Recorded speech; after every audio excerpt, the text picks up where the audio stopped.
Pac-12 Media Days just wrapped up, headlined by Colorado's Shedeur Sanders and Travis Hunter. But today on Tater Too Real, I'm going to keep it too real on why I believe Shedeur Sanders is a little naive. Tater Too Real, why do you say that? When you look at the Pac-12 conference, they have the best group of quarterbacks amongst all the other Power 5 conferences, in my opinion. When you look at Oregon, they have Bo Nix. When you look at Washington, they have the most slept-on quarterback/player in the country, and Michael Penix Jr. Michael Penix Jr. passed for over 4,000 yards last season. He is dynamic, he is electric, and he's a smooth operator in the pocket. And when you look at places like Oregon State, they have DJU. DJU has a cannon of an arm. He wasn't used properly at Clemson, in my opinion, but DJU is very, very talented, and Oregon State is a very, very tough, talented, physical football team. And moving on. When you look at schools like USC, obviously they have the returning Heisman-winning first #1 overall quarterback in Caleb Williams. When you look at places like UCLA, they have incoming five-star freshman quarterback Dante Moore, who many believe was even better than Arch Manning. I read a lot of reports about people even considering Dante Moore over Arch Manning, and he's at a school like UCLA. When you look at Arizona State, they have five-star incoming freshman quarterback Jaden Rashada, who was originally committed to Miami, decommitted to Miami, committed to Florida, decommitted from Florida after a $13 million NIL deal fell through.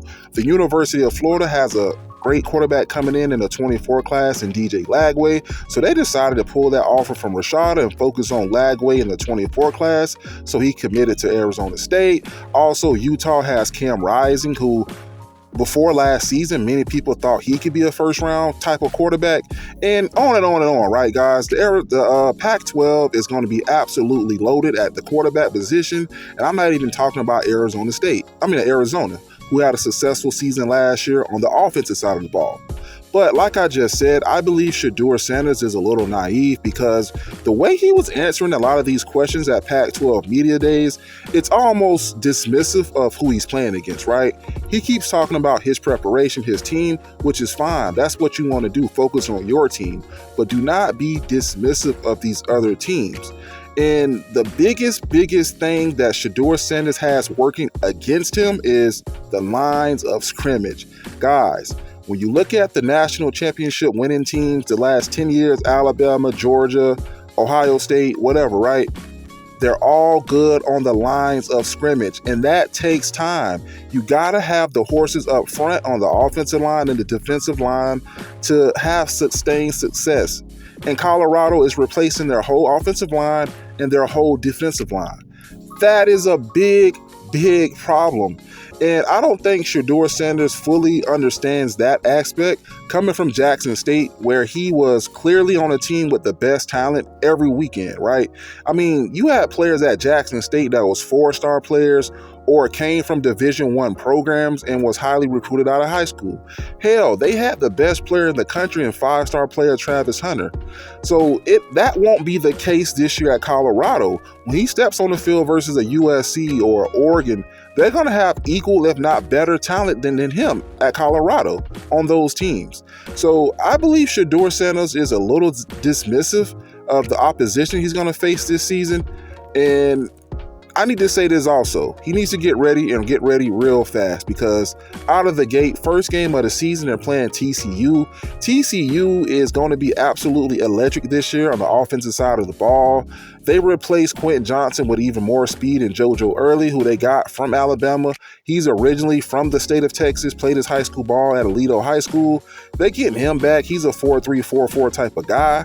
And TCU is going to be absolutely rolling this year under Sonny Dykes. So they're going to get that out the gate. Then they got to play teams like Nebraska. Nebraska is going to be vastly improved under Matt Rule. They got Jeff Sims at quarterback. Jeff Sims played a couple of seasons at Georgia Tech.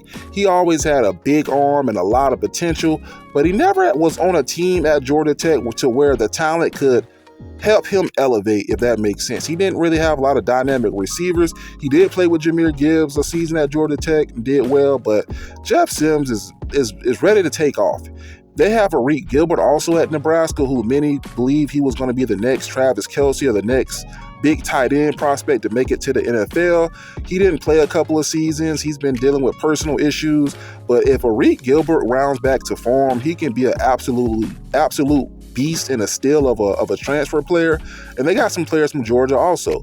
And when you just look at the schedule, it is absolutely murderous row. I mean, they're playing Oregon State, they're playing Oregon, they got to play USC and Utah. So this is no joke. You know what I mean? This is no joke for Shedeur Sanders. So I hope he's reconsidering some of the things he was saying about the other teams and the quarterbacks and all this stuff. I do like his confidence. I do like that about him. But you got to pay some respect to your opposition, or you're not going to be able to prepare right? If I'm going into a fight and I believe in my head the guy I'm about to fight can't fight, I'm going to win this easy, that's going to take something out of my training. That's going to take something out of my preparation to get ready to fight this guy, if that makes sense. And you never want to play that mindset in a game like football, being dismissive, because teams feed off of that. Teams watch interviews. Teams watch your demeanor. So all in all, I do believe Colorado should win 6-7 games this season, but the lines of scrimmage is definitely going to hold them back, because you got to have the Hogs on the offensive line and the defensive side of the ball to have sustained success. And Colorado is replacing both. They're replacing the whole offensive line. They're replacing the whole defensive line. And it's just going to take some time for Deion Sanders to get this thing rolling. He has to get the players in there to get it rolling. You can't just make chicken salad with chicken you know what.